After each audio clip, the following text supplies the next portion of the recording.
The Pinball Enterprise. So, last I left off, I got basically all the sub-assemblies done on it. Basically, as you can see, got the saucer just barely mounted on there, just make sure everything works, and I'm basically tidying up the wires, but I want to show everyone that the saucer does work. I left some of the clear parts off that go around the saucer rim.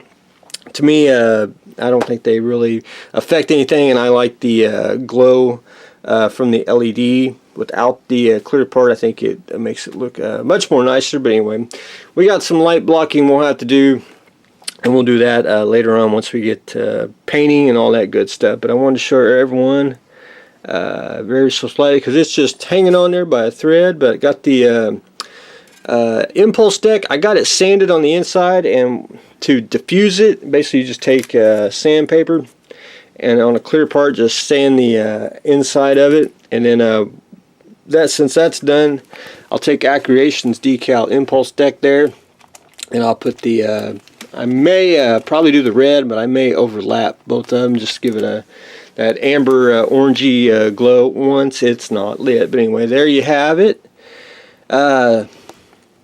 taking shape. Sub-assembly's done pretty much on the saucer. I just got to clamp it and get that glued on, but I want to do that last because I got to fish the wires through the pole. Basically running all the wires to the back here so I can wire up the nacelles, and then once I get all that on, I'll be able to get everything wired up, and then run it through the pole and get everything secured. The nacelles, one thing I did is I added the little fan decal. I got to paint the center of it black just to make it look somewhat professional there. But anyway, that gives it somewhat of a detail, and I kind of basically had to hurry up and get that on. And anyway, that's on, and then basically wiring it up. Did 3 LEDs, one for the Bassard, one for the here. I'm going to leave the clear parts out of here too.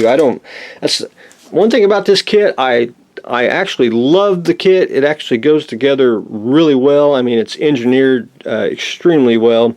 My only complaint is it's just got too many clear parts, and I think if you light it, I think it's unnecessary. But I added most of the clear parts that you can see, and some of the little ones I'm not even worried about. There's actually a few of the clear parts on the bottom here that you'd never see unless you really went full bore and lit everything. But anyway, I'm trying to get the LEDs wired up, and we'll try to get that tidied up. But first, I can't glue the nacelles because I have to I gotta tint these. So I'm gonna tint these blue today and get them in. But I gotta do a little prep work and get everything painted. The nacelles here, especially the center of the decal.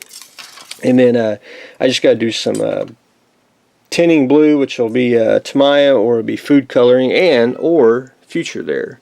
But anyway, we're working our way on the Enterprise. The VK72. So I took Mr. Surface Primer and got the base coat on him.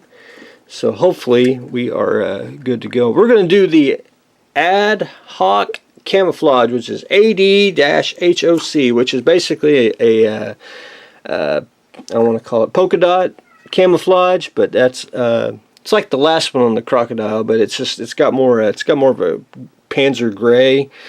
So anyway, I did the surface primer with the dark yellow, and then I'm going to do gray, and then I think it's like the red brown, and then we'll do the dots. But I'm going to do something just a tad bit different. I usually pre-shade and post-shade before I paint the base coat. I'm actually going to put the primer on, and then I'm going to do some post-shading just to give it just a little bit different than the crocodile colors. But anyway, we'll work on that very, very soon. I'm probably going to paint the track and get it dirty first, and then go in with the camouflage, because I'll do that freehand, or I'll take I probably don't have it, masking putty somewhere up there. But anyway, VK72 is getting some paint.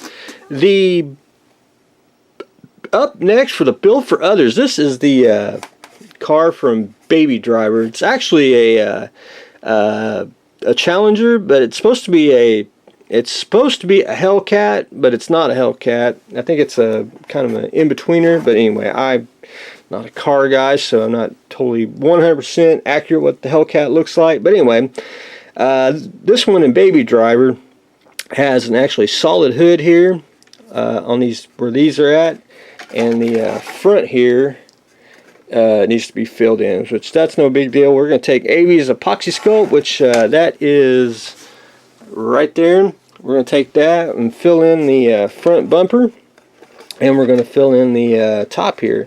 And it's actually raised up, and I've been trying to take Mr. Old Knife here and basically been cutting it down. And once I get the high edge off, and then I'll fill it, and then we can try to sand that smooth and just give it a smoother hood. But right now, basically all I've been doing is doing a little prep work, a little bit of cutting there, but I've been getting all the everything that's not supposed to be painted masked off, which usually takes a while. And that's mostly everything that's black, not supposed to be painted, so just got to go mask, and then we're going to paint the tires black, which I'm probably going to do last. And this is Tor Red, which I don't know. I want to try to my darndest try to find the paint that you can get. If not, it may be a shade difference. Trying to find that Tor Red, because it's kind of like it's basically not. It's like an orange red, but it's not, you know, orange. I mean, almost looks orange, but it just depends on the actual light. You know, it's an orange red, but you know, sometimes in the light looks red. So anyway, we're going to try to find the Tor Red and get that painted. And there's some little things we'll have to do to it. But anyway, basic construction begins on the Baby Driver car. But anyway, that's what I've got going on today. Hopefully have a shed update.